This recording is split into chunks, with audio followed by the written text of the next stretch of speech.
Reliability. What good is a camera that fails you when you want to take the right shot? This is the topic of this expert talk here, this extreme photo talk. And Olympus has chosen 3 photographers to take the camera into quite extreme situations to prove it can do the things that we already heard it can. So let me introduce the 3 of you. Benjamin, I think they chose you for your last name, Hardman.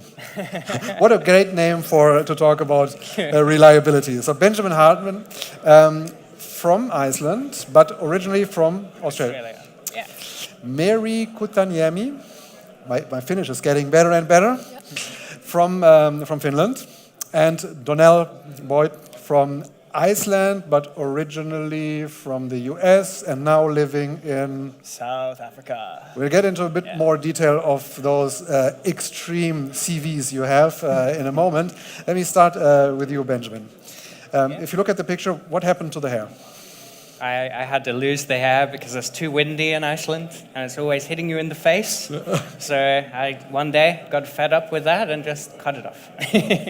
All right, it's quite an extreme approach there. Now, you come from Australia and you chose the total opposite. Yeah. How did you end up in Iceland? I've always had a fascination with the cold. I've found the heat of Australia quite uncomfortable. And when I found Iceland and I realized how beautiful it was, it just seemed like the perfect fit. And so I kept going back and back and back. And then eventually I took a one-way ticket and now I live there.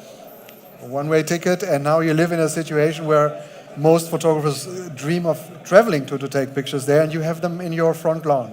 Yeah, it's very nice. Cool.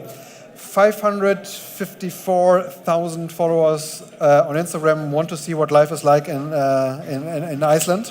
So you chose to take pictures in Iceland, and it looks like this. Yeah. Where are we? We are in this photo at Jökulsárlón. It's a very classic angle. I wanted to put the camera to the test. And actually, one thing that is amazing with this is how weather sealed it is and how you can just trust it. Absolutely confident to walk out and let the waves roll on past me if they crash on my knees. And then if a big one comes and smashes over the camera, I'm pretty confident that I'm going to leave with the photo and a working camera. Okay. This one looks like a normal day, but it's actually a very dark day, you told me. Yeah, so this image is our Vestrahor, and it was shot on the winter solstice, the darkest day of the year.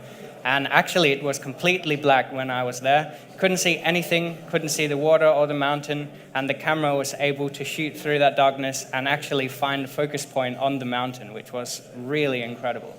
So reliability doesn't only mean dust-proofness, waterproofness of the body, but also reliability that you can trust the autofocus to even work in low-light situations. Absolutely, yeah. Just knowing that you can pull these crazy situations and get the focus nailed, that's really nice. Okay. Absolute confidence in the traffic in Iceland because you were standing in the middle of the road taking your picture here. Yeah, luckily found a side road.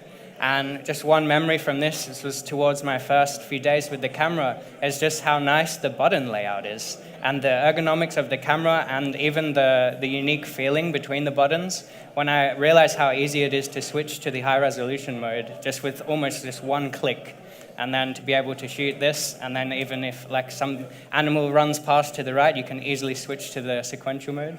It's really nice and it's very fast. I think I heard about the handheld high-res shot so many times. It absolutely makes sense to put it on a dedicated button, huh? Yeah, that would be really cool.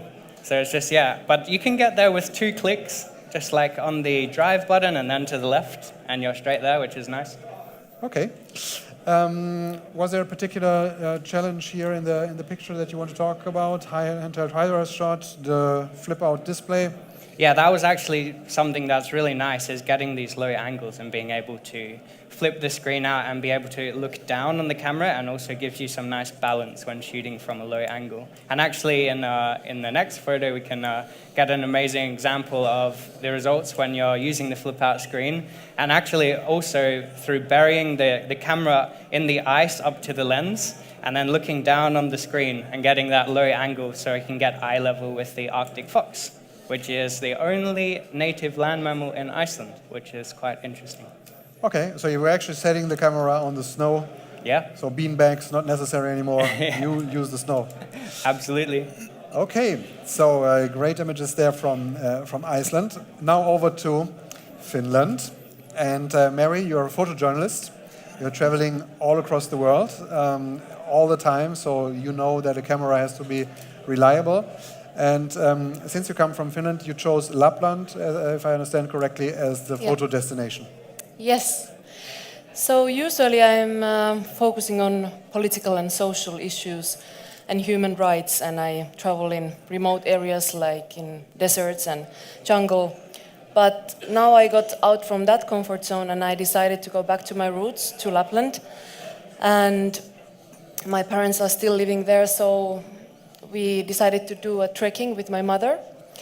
And you can see in the picture that we left early in the morning at 5 o'clock and we wanted to catch the sunrise. And I had been always so inspired by the exactly this time of the year, January, where you have only 3 to 4 hours light, and the temperature is always from -20 to -35, like it was in those days when I was shooting. And the camera met all the fundamental requirements while being completely frost and splash proof, because you want to get angles, like you want to get lying down on the ground, and the camera is immediately touching the snow and eventually melting into water. And even we were in those conditions, the temperature didn't affect the camera at all. How long does such a trip take here that we're seeing the pictures of? Yeah, so we went to Riisitunturi, which is high hill in Kuusamo, and also in Ruka Hill. And we were trekking for 10 kilometers, and I had to carry all the camera gear from myself and my mother, all the snowshoes and tripods and food that we wanted to eat. And that was more than 50 or 60 kilos. So you really appreciate the lightweight and the compact size of the camera. And this is something completely new for me compared to the past years when I was struggling. I'm not that big of a woman, so I was struggling always to carry these kilos.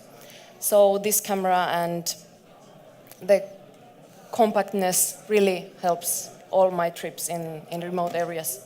Can one assume that the camera gets, during such a long trip, almost to these temperatures, down to -15, 20 degrees?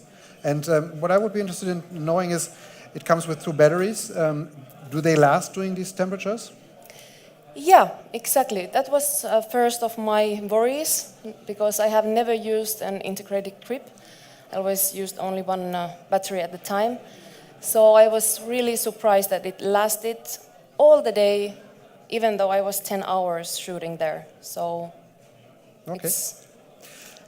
Let's look at the next image. Once again, gives you a feeling of the temperatures there. And the next one is one that I particularly like. You were not the only human, not the only being there. You also saw these reindeers. Yeah, so this was taken in Kujala's reindeer farm. And when you are a long time outside taking pictures in -25 degrees, you don't want to take your glove out more than a half minute. And to be able to shoot for hours, you have to be able to shoot with a glove. And that was completely functional. All the buttons functioned perfectly. I didn't have to take my glove out or put it in.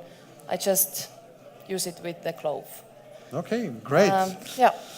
So it worked for you. One has to say that these pictures only were taken like a few days ago, right? Yes, this Monday and Tuesday.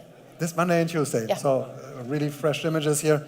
And it puts into perspective that we think it's cold over here in Hamburg, where it's around 0, but this was much cold over there. Yeah, it is. Okay, so absolute reliability as for temperatures. Donal. Yep, what's up?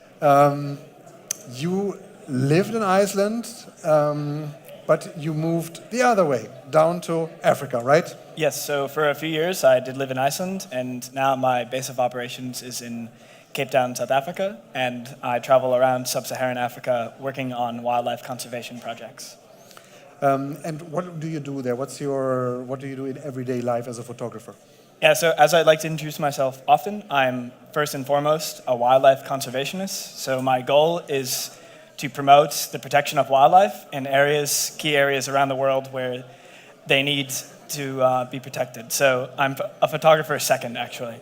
So my daily role is working with different organizations and documenting how they actually go about conserving and protecting these animals. So that's what my photography centers around.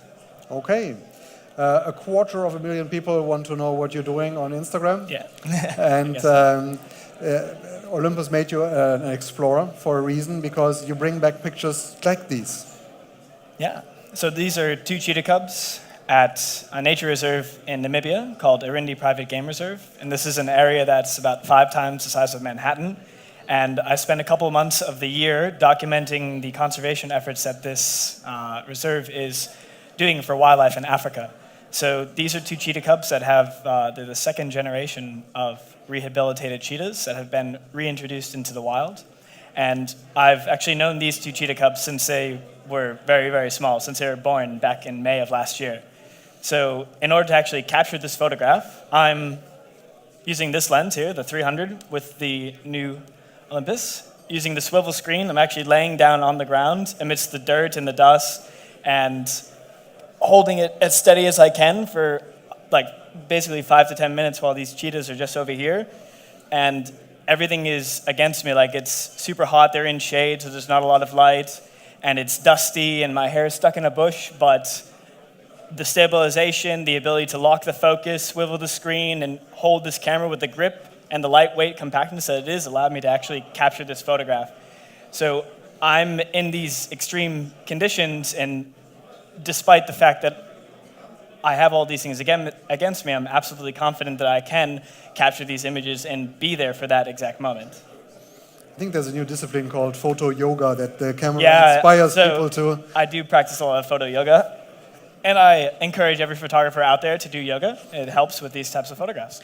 How good are your running skills when I look at a picture like this? Well, luckily I didn't have to run for this one because although I do know this lion quite well, I don't know him well enough to be on the ground with him. I was in a vehicle, and again, using currently my favorite lens, the 300, I'm able to fully frame the face and actually lock on the focus and be ready for when the actual moment of connection occurs with this lion. So this is an image that I've spent many hours with this lion and was actually able to capture that moment with the ability to be spontaneous and be in the moment and not have the camera inhibit my connection with the wildlife. So it's really a decisive moment that you need to hit. How do you use the camera? Do you customize it so that it does what you want at the right moment? Yeah, so I got this camera on a Wednesday, and I was in Namibia on Thursday.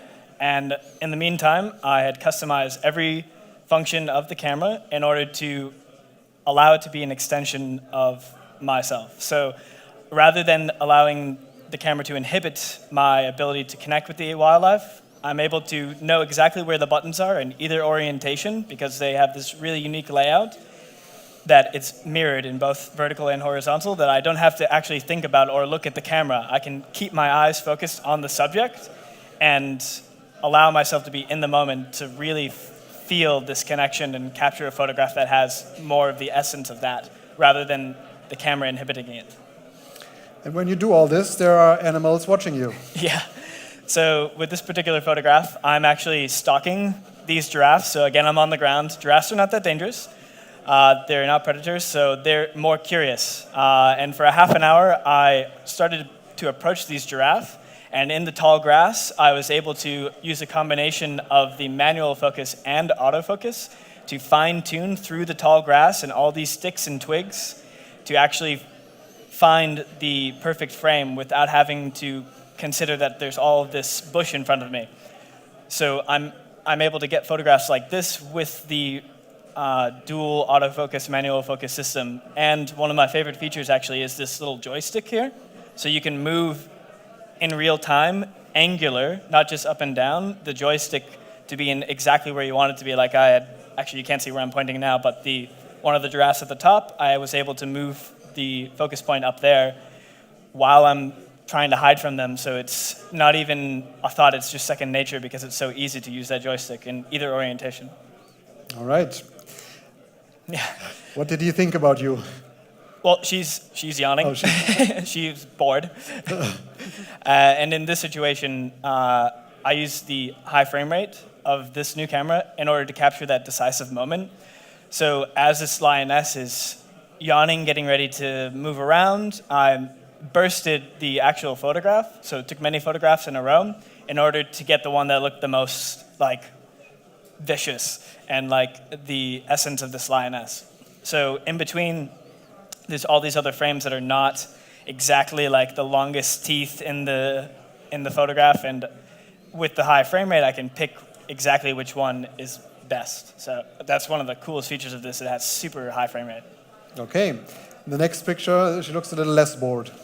Sorry? She looks a little bit less bored. A little bit less bored, yeah. So for many hours, as I mentioned, I spend with these animals in this nature reserve, and we're tracking them throughout the day. So following their activities, whether it's into dusk or coming out of dawn, and whether it's light or dark, no matter the situation, I'm able to capture those moments through the ability to not only focus through tough foreground, like that they're often traveling through in the bush, through manual and automatic focusing, but also to stabilize it while the car is moving. So oftentimes I'm actually taking these photographs while we're moving along with the animals as they're stalking prey, and I'm able to lock on and move around the focus point to nail that focus every time. And one of my favorite functions is the ability to zoom in manual focus so that I can really fine-tune the focus. And it's a great feature of the camera.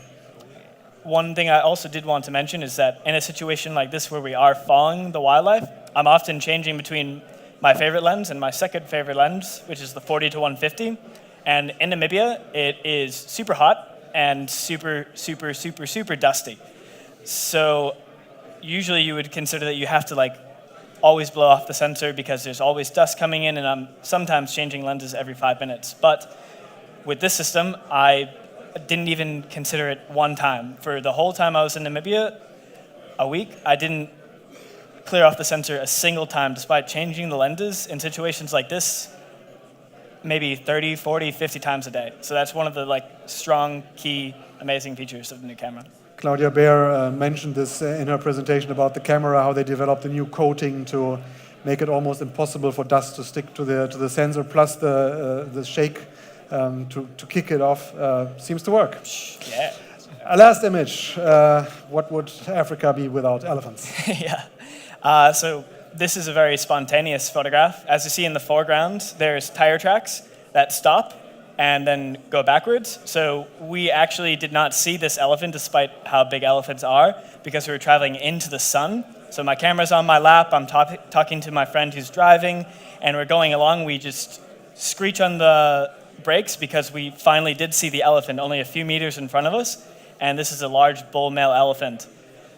So he wasn't happy that we had got so close so fast. So in the meantime, my friend, of course, pops it into reverse, and we start 40 kilometers an hour backwards. So consider the situation of the car going like this and me having my camera up, not even having to think about what settings I'm doing. I just am looking at the elephant saying, are we going to make it, are we going to make it, are we going to make it? Taking pictures the whole time.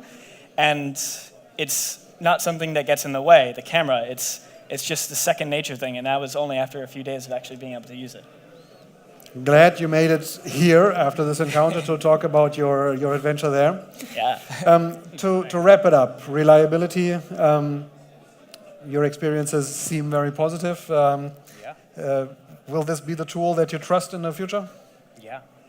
In Iceland with the rain, it's so useful to have a camera that can just be out with no cover in any conditions, and something that can just, as Donal says, be an extension of your eye and something you don't have to worry about. You can just get out there and use it in any condition and trust that you're going to get an awesome photo. Meeri, I only asked you about your photo experience, but you're also a filmmaker. Yeah. Is this a tool you would take along? Yes, I'm very enthusiastic to try it with the film, so that will be the next step. Okay, and Donal, you already told us all the extreme situations you went through. So let's wrap up. Reliability is not only about water, dust, and temperature proofness. It's about ergonomics. You told me about speed. We want to rely on the camera to be able to take these pictures fast so that you hit the right moment. Temperature. The two of you especially told us how it can go in very low temperatures. So I guess they created a little miracle here. Oh yeah. Thank you very much for being here. Thank you very much for listening. The three of them are around. You can ask them questions. You can ask them questions using the hashtags through the Instagram accounts, and we'll try to answer them later in the last show of the day. Next up is another extreme photo talk, and I would be happy if you all came back to listen to the next photographers. See you then.